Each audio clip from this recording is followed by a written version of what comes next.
Bonjour et bienvenue sur cette capsule dans les vitamines du royaume qui va s'intituler « Dieu nous met en garde ». Alléluia. On doit comprendre que notre Dieu est un Dieu bon et qu'il nous met en garde lorsque notre pied va chuter.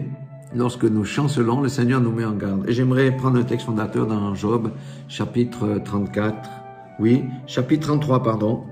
Et verset 14, il dit ceci. Dieu parle cependant tantôt d'une manière, tantôt d'une autre, et l'on n'y prend point garde. Vous savez, quand on est engagé dans une mauvaise voie, la voie du Saint-Esprit devient toute petite. C'est pourquoi nous devons toujours rester dans la voie droite en compagnie du Saint-Esprit. Verset 15, il parle par des songes, par des visions nocturnes sur notre couche.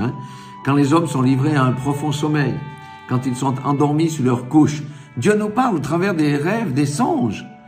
Et nous devons les noter. Et s'il y a quelque chose à comprendre, si on ne comprend pas, nous demandons la révélation du Saint-Esprit. Verset 16. Alors, il leur donne des avertissements et met le sceau à ses instructions. Dieu parle tantôt d'une manière, tantôt d'une autre, et il nous donne ses avertissements et met un sceau à ses instructions. Ça veut dire qu'on sait ce qu'on doit faire. Afin de détourner l'homme du mal et de le préserver de l'orgueil, afin de garantir son âme de la fosse. C'est quand même sérieux. Et sa vie des coups de glaive. Mais oui, si on ne se repent pas, si on n'amende pas nos voies, on s'expose à la mort, on s'expose au coup du glaive de la vie. Alléluia. Maintenant, verset 19. Par la douleur aussi, l'homme est repris sur sa couche. Quand une lutte vient agiter ses os, alors il prend en dégoût le pain, même les aliments les plus exquis. Sa chair se consume et disparaît. Ses os qu'on ne voyait pas sont mis à nu. Ça ressemble à des maladies terribles, ça, hein? Son âme s'approche de la fosse et sa vie des messagers de la mort. Mais s'il se trouve pour lui un intercesseur, un ange intercesseur, nous savons que c'est de Jésus, un d'entre mille qui annonce à l'homme la voie qu'il doit suivre, Dieu a compassion de lui et dit à l'ange, délivre-le afin qu'il ne descende pas dans la fosse. J'ai trouvé une rançon et sa chair a plus de fraîcheur qu'au premier âge.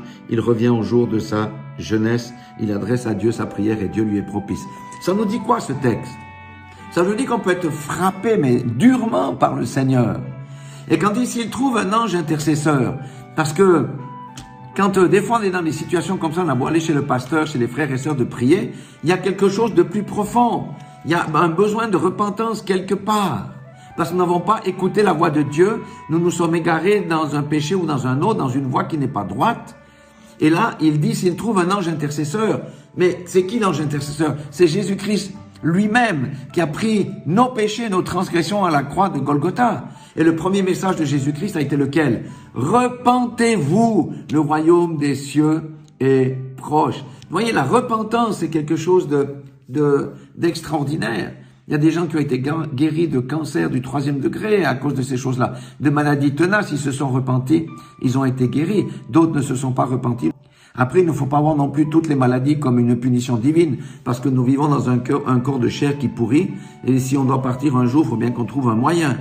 Mais les personnes savent en général, quand ils ont fait des gaffes, quand il y a quelque chose qui pourrit leur vie et qu'ils ne font rien pour mettre en ordre leur vie, amender leur voie, eh bien le Seigneur avertit toujours. Vous savez ce qu'il y a de grand avec le Seigneur, c'est qu'il n'entre pas en jugement avec quelqu'un avant de l'avoir averti. Donc, voyez, nous avons un Dieu glorieux. Prêtons attention à ce qu'il nous dit. Ça peut être par les songes, les visions nocturnes, mais aussi par la parole d'un frère, d'une sœur, d'un pasteur, d'un étranger des fois. Alors voilà, soyez tous bénis et sachez que Dieu, nous reprend aussi par la souffrance. Soyez tous bénis dans le nom puissant de Jésus-Christ de Nazareth.